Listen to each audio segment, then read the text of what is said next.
Hey everybody, I'm Andy Evans. This is Mr. Sam Fahmi. We are Columbus Wired, and this is our Columbus Wired postgame recap.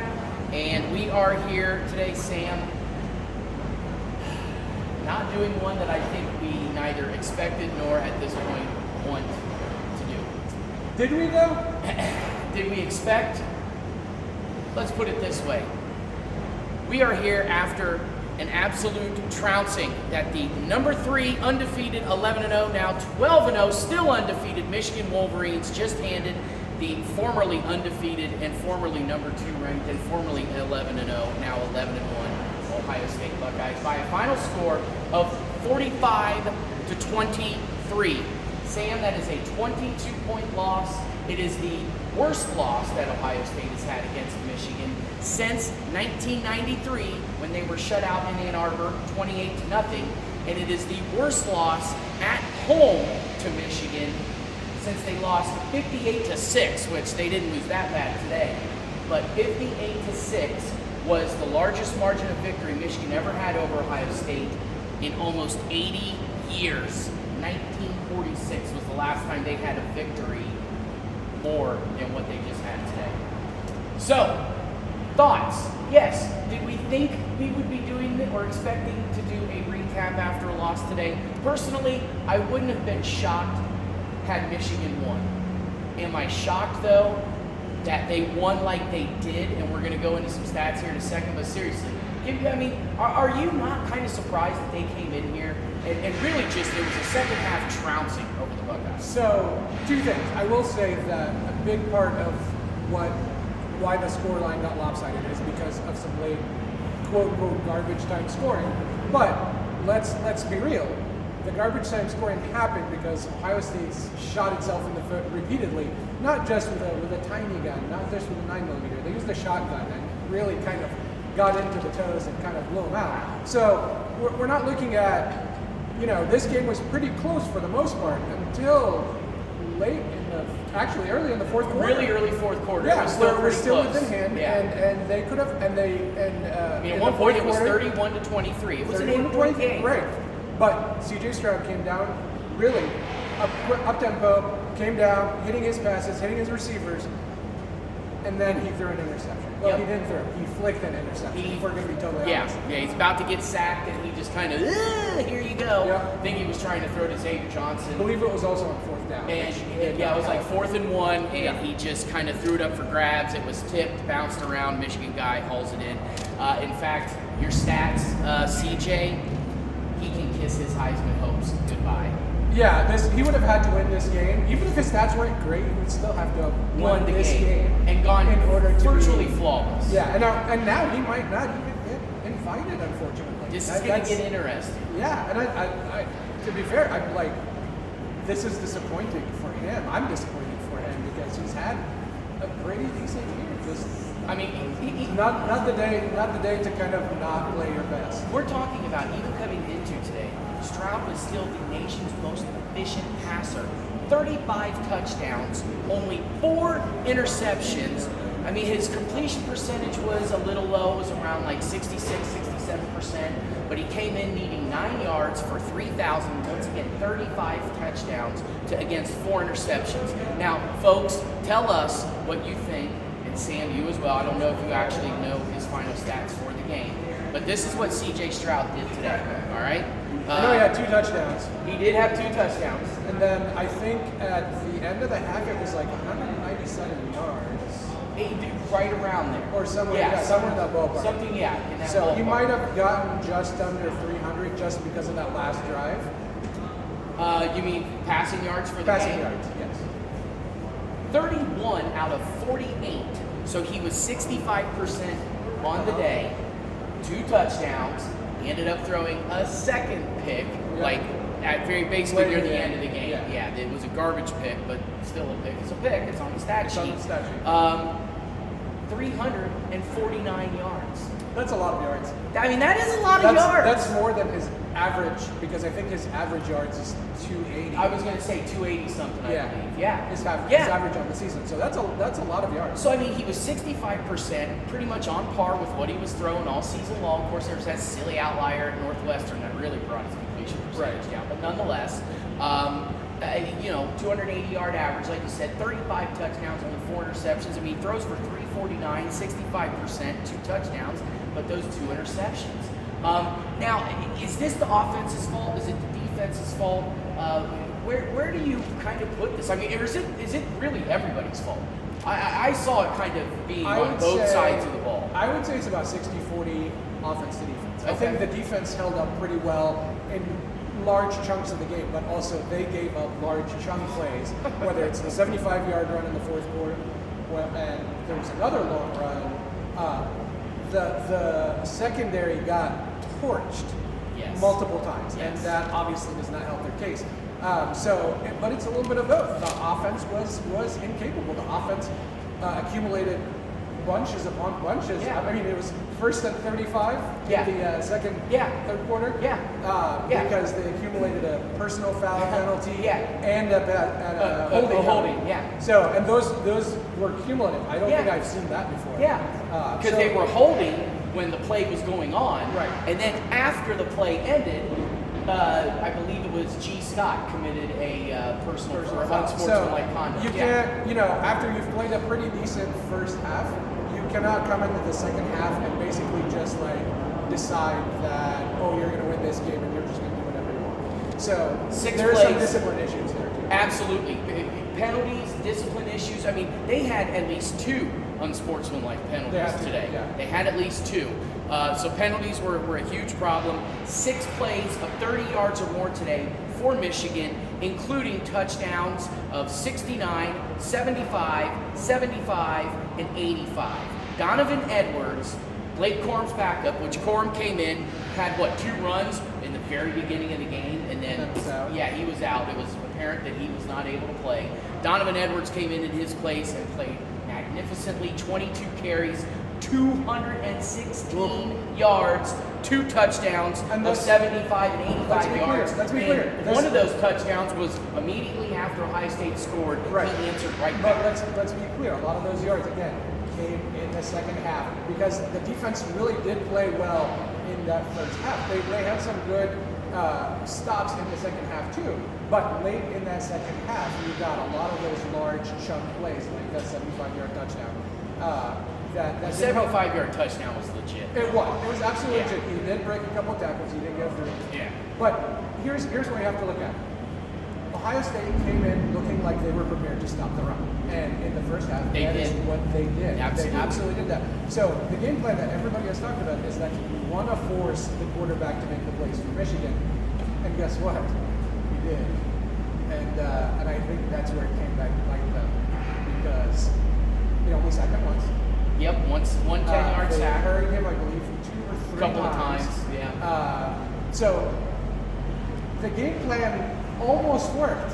It almost worked. But almost only counts. Almost only counts in hand grenades and horseshoes. There you go. Right? J.J. McCarthy, to your point, 12 of 24. He only completed 50% of his passes. However, by how many yards? 263 yards. Tied a career best 3 passing touchdowns on the day. Also had 6 runs for 27 yards and a touchdown as well. 4 touchdowns today for J.J. McCarthy, the sophomore. And to your point, I even said myself, if Michigan stops, or if Ohio State stops the run, if Ohio State can stop Michigan's run, especially if Blake Corum isn't playing today, then, hey, Ohio State, they can force J.J. McCarthy to throw. Michigan's in trouble. Again, throw that out the window. That game plan worked in the first half. It did. And then it fell apart. And then it continued to fall apart as they continued to accumulate penalties, as they continued to not be able to hold on to the ball. The blame goes all the way around. Yeah. There was some very suspect play calling at certain times. 4th and 1, you're up by a touchdown. You're up 10-3, 4th and 1. It's still early in the game. You've got the ability to now take a 10-point lead. Now, granted, it would have been, I believe, like a 51-yard field goal. Right. But Noah Ruggles, we've seen him hit 50-yarders. Wasn't like it was a crazy Not a lot of winning breeze, day. yeah. You know, you got an opportunity on 4th and 1. Instead, you go for it against that Michigan defense. You get stuffed, and then Michigan ends up scoring at one point to tie up the ball game. And instead, you could have had a 10-point lead and gained at least a little bit more momentum. But that is also a symptom that we've had the entire season is issues on short yardage situations, and that it happened multiple times today. So here is why, I'll bring this back to the beginning of talking about why I was not comfortable coming into this game thinking that they could have had it, is that the issues that they've had all season displayed themselves again throughout this game, pretty much the entire time. And had they actually won today, they would have probably beaten whoever comes out of the West in the Big Ten Championship. Anybody, yeah, I think you and I could form a team and beat them. But they would have gotten demolished in the first round of the playoffs. You think so? And I think so. Interesting. Because most likely, if everything would have stayed the same, they would have probably ended up playing TCU, which they may have had a chance against. So maybe not gotten demolished. But I think they would have. I think they would have been exploited. Especially, I mean, you still didn't have Travion Henderson. Yeah. You still didn't have Jackson Smith and Jigba. Yep. You still, so. And I'm not saying that that's an excuse for what happened today, because I don't think it would have mattered, to be honest. No. But No. I don't think they've exhibited some issues that were trending the entire year. Yep. And I think other good teams, like we saw today, would have been able to exploit that, and they would have not been able to recover because, for some reason or the other, they don't have the ability to recover. I went over to the Michigan post-game press conference. I wanted to hear what the other side had to say about the win. I didn't want to honestly hear about, from Ryan Day or from CJ Stroud or whomever, the excuses or, we just got our butt kicked. I wanted to hear what the happy guys were talking about. I asked one of them today, the players near the end, I said, last year, you guys called into question Ohio State's toughness. I think you guys even used the word soft, How do you feel Ohio State's toughness was today? And they basically, one of the guys answered, it was linebacker Mike Barrett, and he was basically like, by the fourth quarter, their heads were down, they just didn't have that intensity off the ball. We knew right there and then that we had them. And once again, that was at a point when Ohio State was kind of still in the game. Right. So those things that you talked about all season long about getting exploited today, I think one of the things that really got exploited was Ohio State's toughness. Okay, they looked soft last year. They looked soft, especially today, at least. Towards the end of the game. Towards the end of the game. For sure. First half, I think Ohio State looked tough. They were hanging tough, obviously. Now, was that kind of like a Muhammad Ali rope-a-dope, where they're just kind of sitting back and taking her easy, and they know once they get to the second half, boom, they're going to come out and hit them in the mouth? I don't know. Nothing like that was asked of Harbaugh or the players, but it just seemed to me like Ohio State's toughness was exploited. There was definitely some adjustments by Harbaugh at halftime, because coming out into the second half, you can tell that they're doing some things just a little bit different enough to throw Ohio State off. And they tried some things in the first half that did work, and they continued to exploit those in the second half. So I don't think there was a lack of adjustment from Ohio State. I just think the adjustment was not the right ones for Ohio State to be able to counter what Michigan was doing. And look, let's be honest, we're not gonna polish this turd. This was a turd of epic proportions. But what happened today is that Ryan Day got outcoached by Jim Harbaugh. He did. And those are words I was not expecting to have to say. Right. But that is the reality of what happened. And I think Ryan Day is a great coach, but he has to figure out what. You've lost 2 in a row. You're already starting to draw comparisons to John Cooper. You know what? And that is so unfair. I'm sorry. It is unfair. It is unfair, but I know it is what it is. I know. People are going to start drawing that comparison, even if you win every game except for the Michigan game. Oh no, I get it. I get it. That's the reality of Ohio State fandom. You guys. I know. And seriously, I've already got one buddy of mine texting me that he better see Gene Smith come out tomorrow and say Ryan Day is fired. That's not. And I have yet That's to not respond. And my dude, if you are watching this, you know who you are. I'm not calling you out, but you know who you are. I haven't texted you back yet, but I'm gonna tell you right now. Slow down, cowboy. Ease up.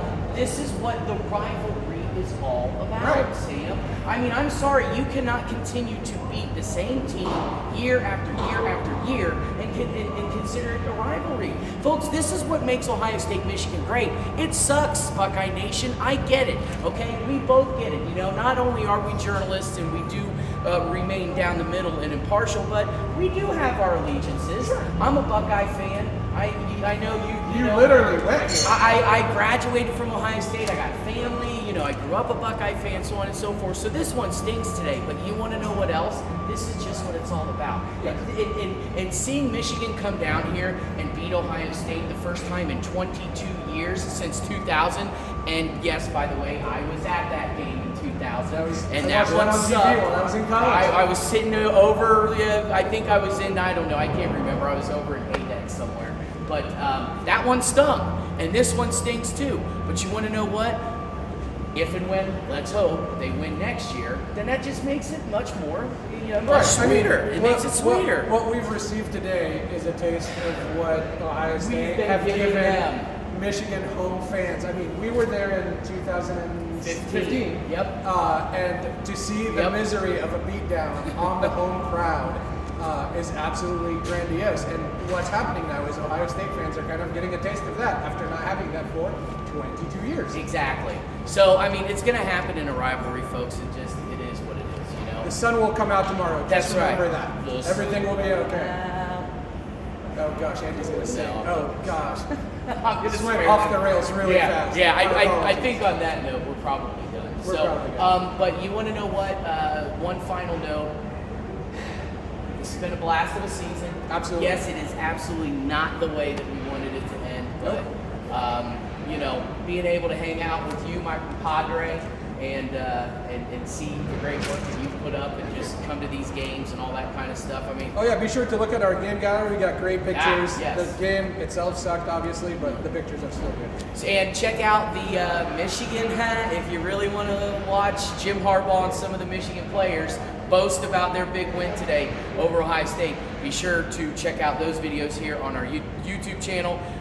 If you're on YouTube but you can't find them for some reason, it's also going to be on Facebook and our Twitter page. Like Sam said, be sure to check out his great picks on our Facebook page as well as our website, columbus-wired.com. And so, on that note, sir, it's been real. And it's been fun. But it ain't been real fun. At least today hasn't been real fun. It hasn't been real fun. Hey, thanks for watching. We hope you comment, like, do all your things. You know how this social media thing works. Is that how it works? This is how it works. Okay. For Andy Evans, I'm Sam Fahmi. Thank you. Have a great year.